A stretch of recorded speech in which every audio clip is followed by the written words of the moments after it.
Hey, what's up, Roxstars? It's Rox, and I'm coming to you today with a review for Love and Hip Hop Hollywood Season 4, the season finale. So let's get to it, shall we?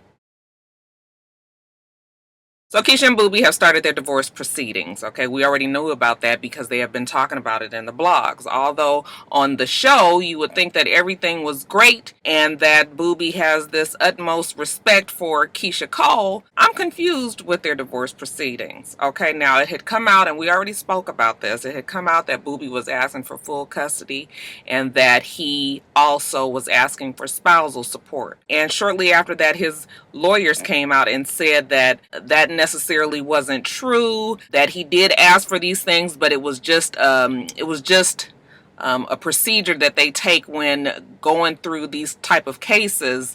And to make a long story short, it was very unclear exactly what he was asking for, if he did indeed ask that, and that it was just it was just what they do, but they didn't expect for it to go through, or if he didn't ask for it altogether. I don't understand. All I will say is Keyshia Cole was on the Ricky Smiley show one morning, and even she said she didn't understand exactly what he was asking for in the divorce proceedings, and that she was upset with the things that had been said on Boobie's part, and that she hadn't even spoken to him, that she was waiting to get to her lawyer and his lawyer so that they could discuss the divorce proceedings. So if Keyshia don't understand it, damn it, I don't understand it either. Because in my opinion, when you're going through a divorce, if you're asking for something, then you clearly state what you want. But I'm not a lawyer.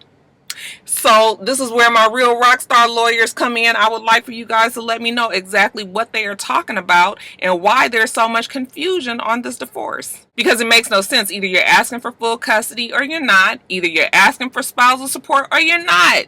Okay, but like I said, my rock star lawyers, the real ones out there, y'all put me up on game. Okay, as far as the show is concerned, though, like I said, Boobie says he has the utmost respect for Keyshia Cole, and they're gonna move on with their lives and continue to support each other. As far as baby mama, baby daddy status is, they're gonna always be family. That's all good, okay, all gravy. When Boobie tries to get a damn hug out of Keyshia Cole, though, she was just like, no, weird.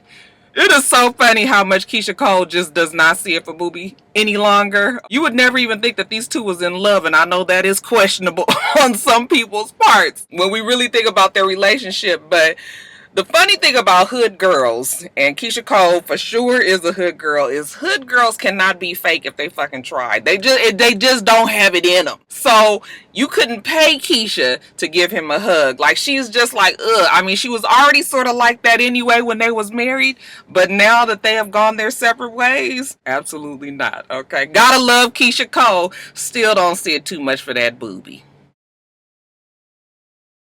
Teairra and Nikki, okay, they go and visit Teairra at the rehab. Okay, she's got a few minutes away, and so she's agreed to talk to them. Okay, she still has some feelings about this intervention. Okay, even though she's saying that she knows that she needed it, she still has a problem with the way they went about it. I'm assuming the fact that it was actually aired on television.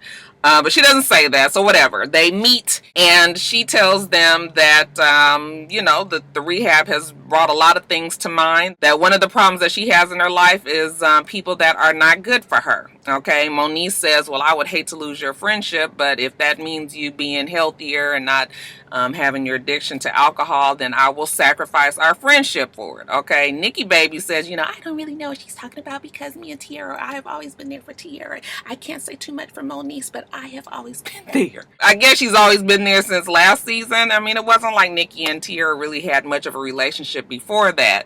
Okay, and they really did come into contact with each other just through Hazel. But Teairra looks good, and obviously the rehab has done something for her. It's brought some clarification to her mind, but yeah, she still has, you can tell that she still has some kind of for everybody, and I think she feels like she probably was the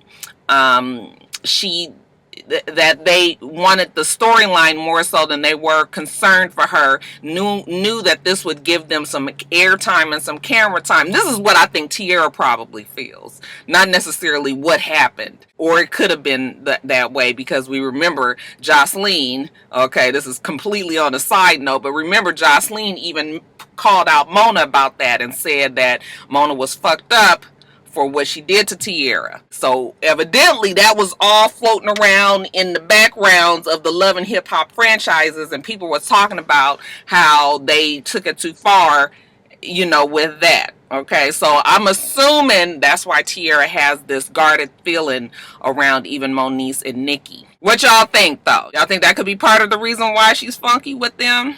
I think that might be a little part. Now, Teairra, okay, we see her in the studio, and she's singing her new hit single. Y'all, would you like to hear it? let me give my baby voice on. I wanna quit you, but I just can't find the strength. It's been on my mind more than anyone thinks.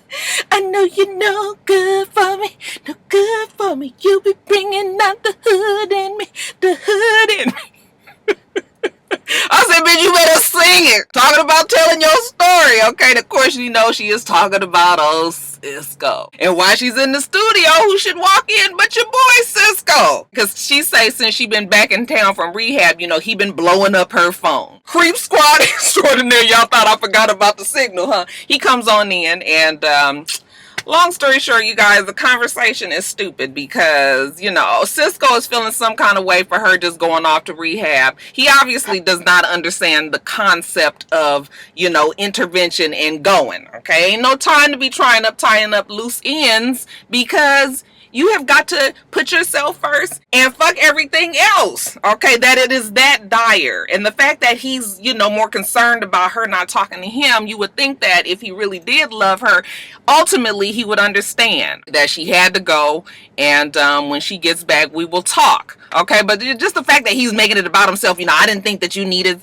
rehab. Well, that's not your decision to make. If she felt that she needed that, for whatever reason, it could be toxic relationship with alcohol and her toxic relationships with her friends. It seems like that's what she got out of being there. All the whole time that she's been talking has been about the fact that she's gonna have to cut a whole lot out of her life and not just drinking. So we gonna start, you know, with the administrator of ass whooping Cisco himself, and that's good. You don't need this type of drama. I mean, the bottom line is, if you weren't fucking around with this girl Amber and doing the things that you were doing with her and being distracted in Los Angeles, okay, Teairra brings up the point that when they were in New York it was all good, but then in LA is totally different. If your relationship was fully intact, then I'm sure she would have reached out to you while she was at rehab, Cisco. But why would she reach out to you when she found out that you have been seeing this other nigga come out with lipstick marks all over his head, and then he want to sit up here and be fussing? I'm sorry, Cisco. We can't find any type of sympathy or empathy for you. Okay, nigga, get on. Teairra, take care of your life, girl. So Ray gets together with Fizz, okay, because Fizz has had this epiphany, right? He's going to replace Omarion with Ray J, okay? So he wants to have a meeting with J-Boog, and he did not tell J-Boog that Ray J was going to be there, okay? I don't really know why you would feel like you would blindside your current member with somebody like a Ray J. That is a personality that one would need to be forewarned against. But whatever, neither one of them knew that the other was going to be in this meeting, and, you know, Boogie comes in there with his fine ass. I was like, how old is he? Oh, he's so cute to me. Anyway, from the start, we know it's a bad idea. Fizz says that he's decided that he's going to place Omarion with Ray J. And Boog is looking at him like, nigga, is you crazy? You know, Ray J, I'm the new Omarion. So at first, J-Boog tries to be, you know, he tries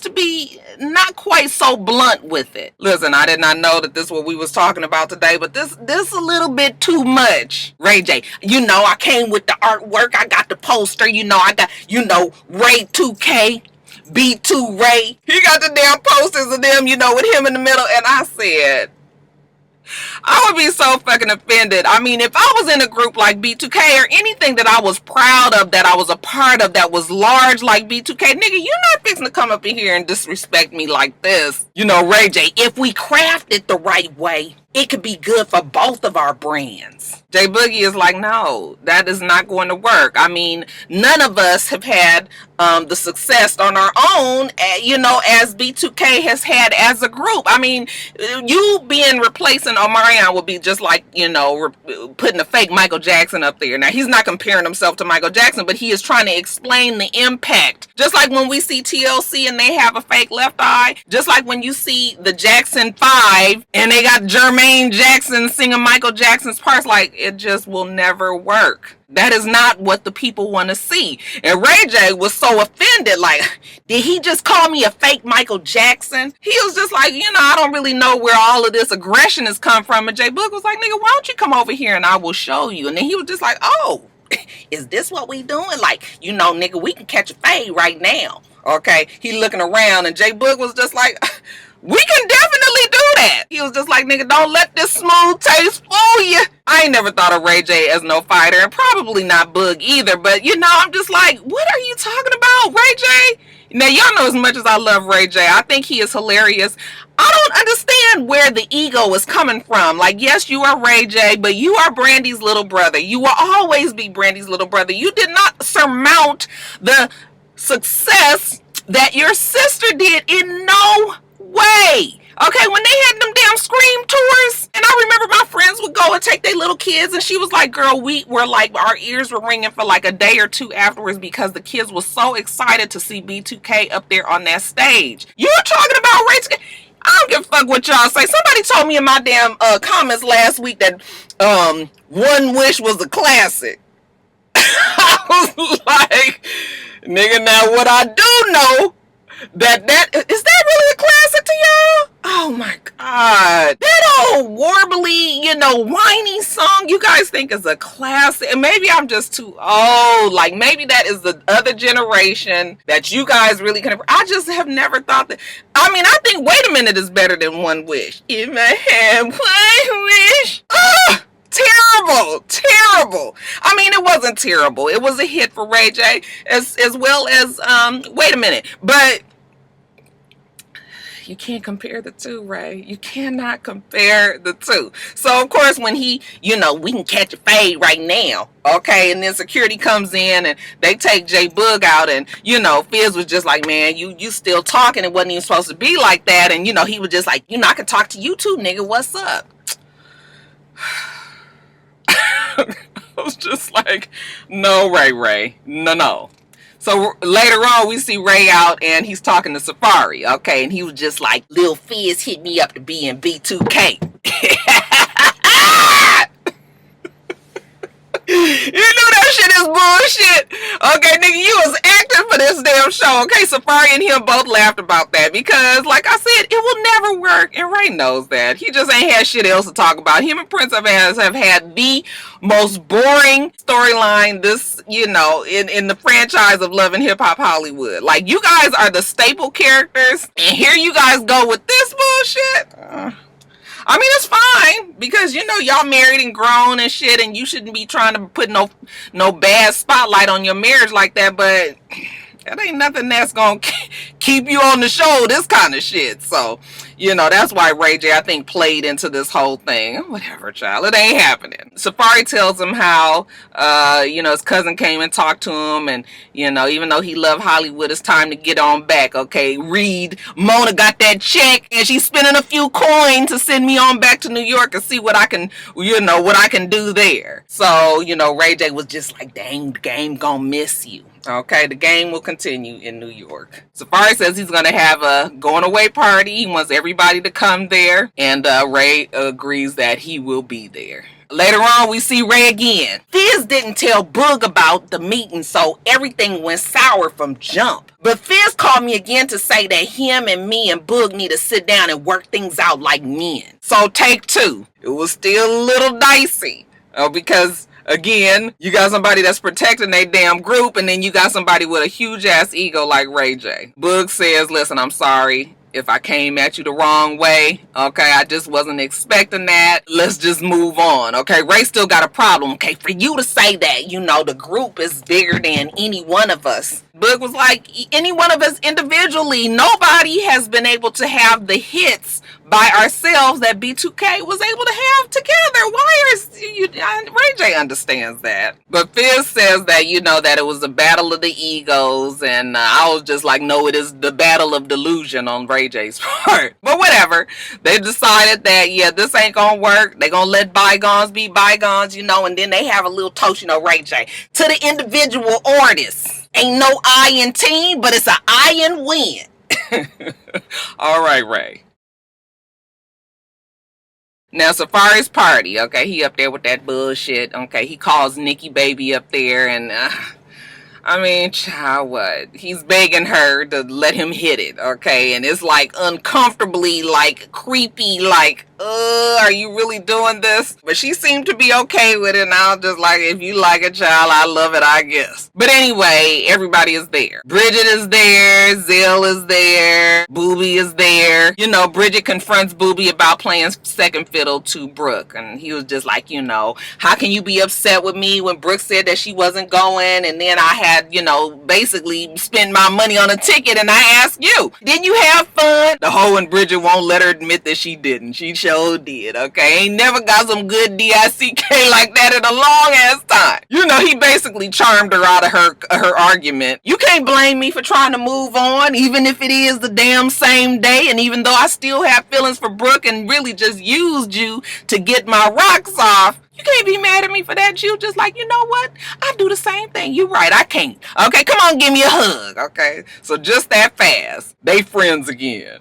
That child ain't had no intentions of being mad at him anyway. Moniece and Fizz are there as well, and she's telling them how she expected Teairra to come, but now that Teairra's trying to make decisions on, you know, who she is and isn't friends with, maybe that's why she did not come. While they're talking, AD walks up. AD and Moniece still have unfinished business, and Moniece does still care about AD, so she goes off to the side and she talks to her, and AD tells her, listen, even with everything that has been hard, loving you hasn't been hard. I was just like, oh, that was kind of clever. That was kind of cute. I don't know. I like AD. I like AD, even though AD has played this shit wrong. But I think maybe if she could just not be so fucking frustrated with Moniece, maybe they have something there, okay? They decide that they love each other, and, you know, even though Moniece feels like she needs to take some time to get her mind right, she does love AD, and she's willing to probably try to figure it out. Also, while they're there at the party, Ray J is there, and Hazel-E walks up, okay? I guess Hazel-E, you know,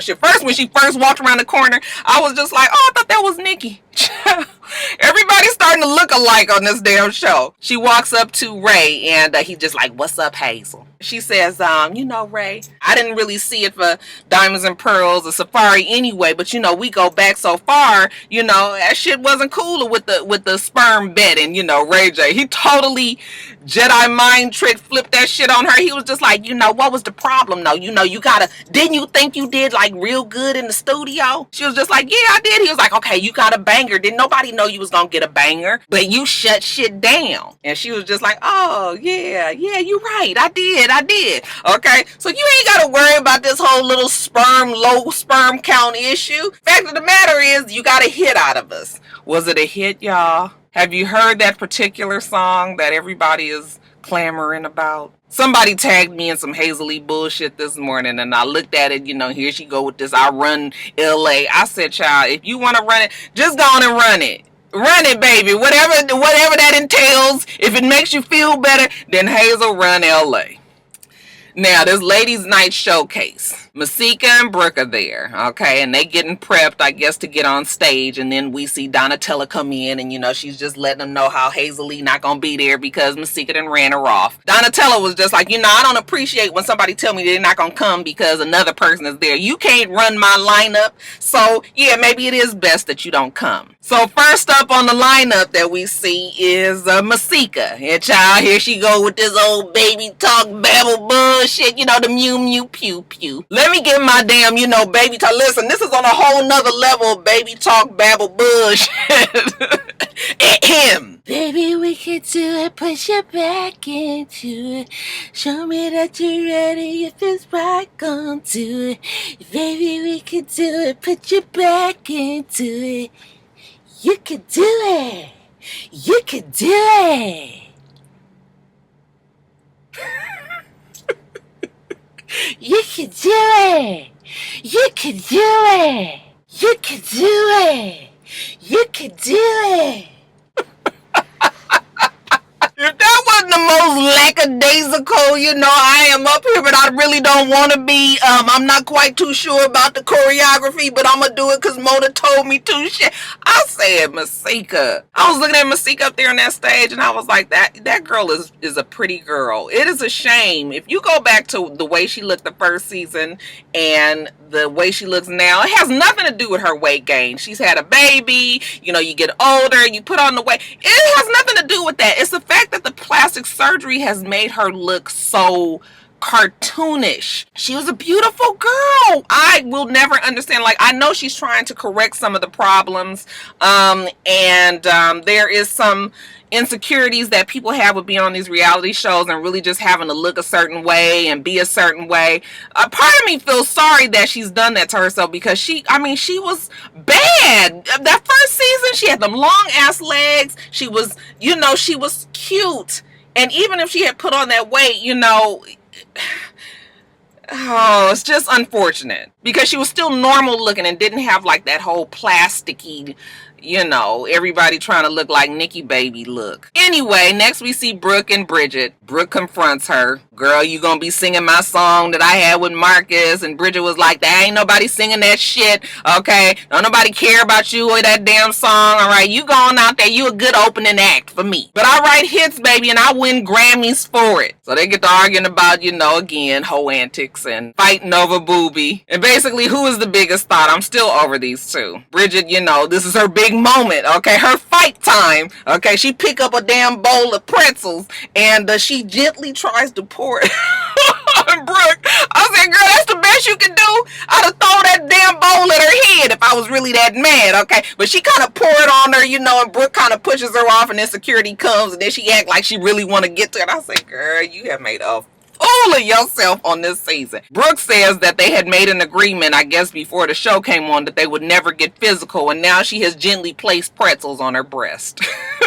So now it's over, okay? The truce is up. Now Brooke gets up there, and Brooke has a great voice, okay? I don't know what song she was singing. It sounded like just a series of riffs and, runs to me. But okay, at least she could prove that she could sing. Afterwards, she's backstage, because it's Bridget's turn to get up there, and they let you hear a few little bars of Bridget. But when we see Boobie walking in, okay, he ignores girl Bridget. He goes straight backstage with a bouquet of flowers for Brooke. But Brooke don't see it for him. She was like, oh, your girl out there performing. And he was just like, what? And she was just like, yeah, your bitch. The one that you went to Catalina Island with when I couldn't go. And he was just like, oh, so now you upset with me. You canceled on the day. What was I supposed to do? I said, nigga, you was supposed to get your $140 fucking back for the round trip tickets. He act like he done paid $1,000 to ride that little old rinky-dink boat over there to Catalina Island.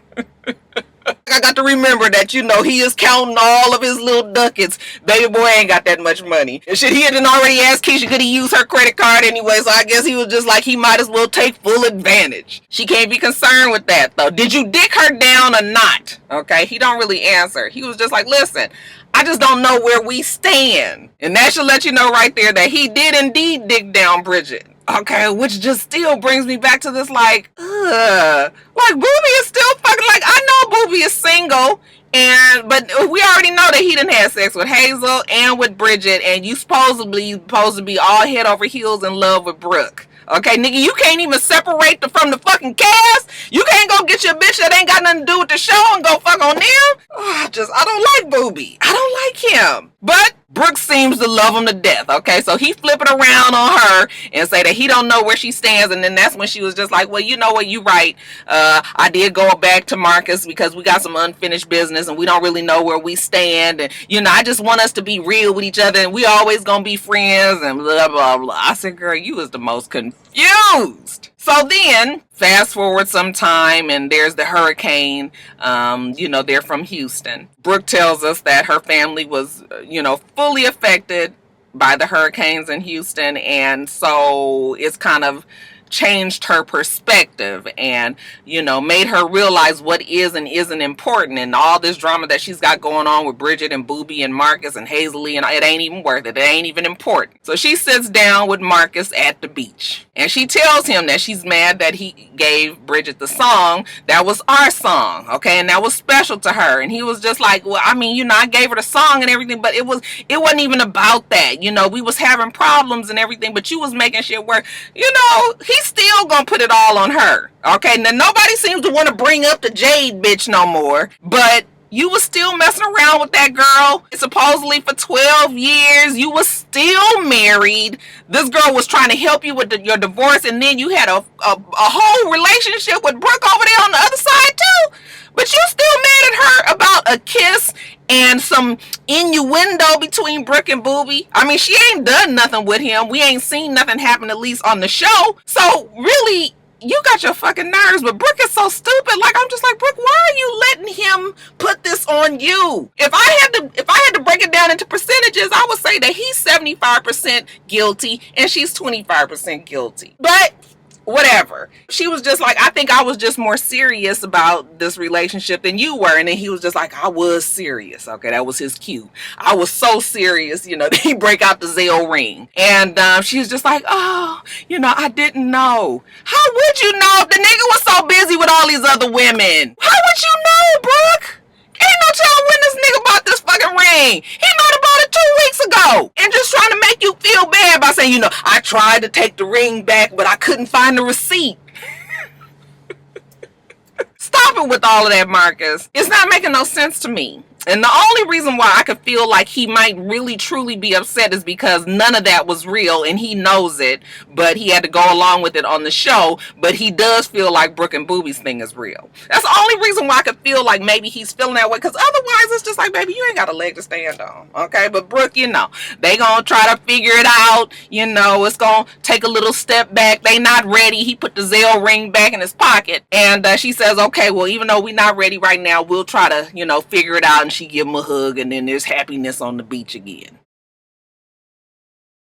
And then a little final whatnots. So Keyshia says she has this album, the 11/11 Reset. That is what she is focusing on. She also knows that the love of her life is out there somewhere and that eventually she will get it. Good for her. Okay, Boobie says that he is going to continue to co-parent with Keyshia. The main thing is they baby boy, and then he is going to move on with his life as well. Brooke says that she and Boobie will always be friends, and Marcus is probably never going to like that, but oh well. And she says that she and Marcus are going to continue to try to work it out. Hazel-E says that all this energy that she be putting into her haters, you know what, she ain't even gonna worry about them haters no more because there's so many of them. You know, she got her hater blockers on them. Now she is only going to appreciate those that love her. Ray J says, you know, I'm still trying to get Prinky pregnant. Masika says, with all these bitches trying to latch on to her and her success, okay, it is indeed lonely at the top. But you know what? She's so high up at the top that she can't see any of you lowly haters down there at the bottom. Zell the Monster says that, you know what? He owns all of this. You know, when he be walking on Melrose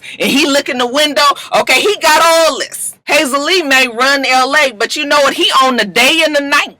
Okay, and that he fixing to take over. Monique says she's had highs and lows, but the main thing is that she and AD love each other and that they are going to work it out. That she's glad, though, she's got her real friends in her corner. Teairra says what she says every fucking single season. I promise you, go back and watch over the seasons. Every single season she says that she is focused and she is happy with her life. Maybe this time with her going to her rehab, she is better prepared. And again, she's not sure about who she's going to leave in and take out of her life, but she's gonna let y'all know soon enough. And lastly, Safari says that he had good times in Hollywood, but he's headed back to New York, y'all. And thus ends season 4 of Love and Hip Hop Hollywood. Alright, you guys, so that is it. I gotta get to this damn reunion and ain't too much to say about that. So anyway, let me go. Make sure you rate, comment, and subscribe to the channel. I'm itsrox. The channel is for itsrox, and everything else I do will be in the bottom bar. Alright. So I hope that you have a wonderful, wonderful rest of your day. I plan on doing the same. Till next time, Roxstars. Bye.